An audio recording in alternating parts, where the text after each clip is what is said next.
minha gente? Meu nome é Fernando Diniz e eu estou aqui no canal Pode Marcar para a gente falar sobre as notícias do mundo da bola dos times cariocas, principalmente agora nesse começo de ano aí, que já tem time carioca inclusive voltando para treinar aí para os campeonatos. Se você não é inscrito no nosso canal e tá vendo o vídeo, por favor, deixa aquele like maneiro e comente nos nossos vídeos para que assim o YouTube entenda que os nossos vídeos são relevantes para mais gente. Vou começar hoje pelo time que tá voltando hoje, né? Que é o Fluminense. Mas ainda não vai voltar com todos os titulares, não. Tá voltando com o sub-20 e jogadores com pouca utilização pelo técnico lá, o Zubeldia. Por exemplo, o Igor Rabelo, aquele ex-Botafogo, né?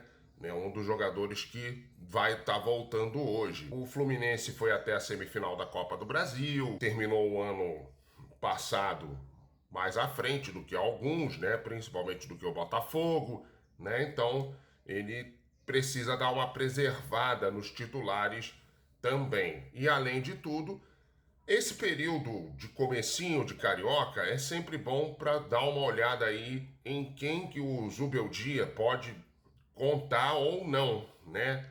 Então é por isso que o Zubeldia vai voltar aí com os reservas e com o sub-20 por enquanto aos treinamentos. E depois, claro, os titulares vão voltando aos poucos. O Vasco está perdendo zagueiros no mercado, né? Já perdeu dois, perdeu o Maurício Lemos e também perdeu o Lucas Oliveira. Então a prioridade é ir atrás de um zagueiro, tá? O Vasco tá querendo um zagueiro que é do Colo-Colo, um zagueiro chileno. Ele custaria algo em torno de 5 milhões de euros. Então o Vasco vai aí atrás desse zagueiro chileno e se eu fosse o Vasco, iria atrás de mais um zagueiro porque tá perdendo dois, né? Então, para não ficar com um elenco mais curto ainda, então se eu fosse o Vasco, eu iria atrás de dois zagueiros e não de um só. E na verdade o Maurício Lemos e o Lucas Oliveira não deixaram lá grandes saudades na torcida vascaína, né? Então é até bom que eles saiam agora para que a torcida vascaína de repente até tenha zagueiros melhores substituindo os dois, né? O Botafogo inscrevendo jogadores aí como Kadir, como Barreira e como também o Montoro para a Copa São Paulo de Futebol Júnior, né? É bem interessante isso para a gente ver como é que o time do Botafogo vai ficar forte, né, na Copa São Paulo de Futebol Júnior. E é uma competição de tamanho curto, mas é uma competição longa. Botafogo aí realmente reforçando bastante o time sub-20 que vai disputar a Copa São Paulo. E o Martim Anselmi, o técnico do time profissional, ele está avaliando que o Botafogo precisa de reforços em 3 posições. Uma delas é a ala esquerda. O Botafogo precisa também de um zagueiro canhoto, e precisa mesmo, porque o Botafogo sofreu muito com a ausência de um zagueiro canhoto na temporada, né? Porque o Bastos se machucou logo no começo e aí praticamente não teve reposição. E a outra posição é um volante. O Botafogo realmente precisa aí um volante para poder repor a saída do Marlon Freitas. Segundo o Martim Anselmi, dessas 3 posições, e eu acho que é isso mesmo. No Flamengo não tem grandes novidades no mercado não, mas o Flamengo continua ali atrás do Caio Jorge. O Cruzeiro já recusou outra proposta. Agora o Flamengo tá de olho num plano C, que é o plano A pro ataque era o Tati Castellanos. Parece que tá indo para um outro time lá da Europa. O plano B é o Caio Jorge. O Cruzeiro anda recusando aí as propostas, porque não quer vender para um time brasileiro. O Flamengo até ofereceu 24 milhões de euros e também o passe do Cebolinha para o Cruzeiro, mas o Cruzeiro não se interessou muito.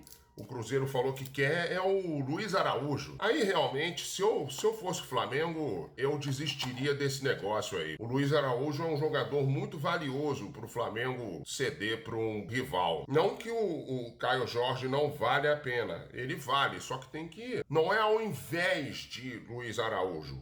É, junto com. Seria bom o Flamengo mandar o Cebolinha lá pro Cruzeiro? Não, não seria tão bom. Olha o ano que fez o Luiz Araújo e olha o ano que fez o Everton Cebolinha no geral. O Everton Cebolinha apareceu muito bem na fase final, sendo importante em alguns jogos, mas o ano como um todo dele não foi tão bom assim. E o Luiz Araújo realmente...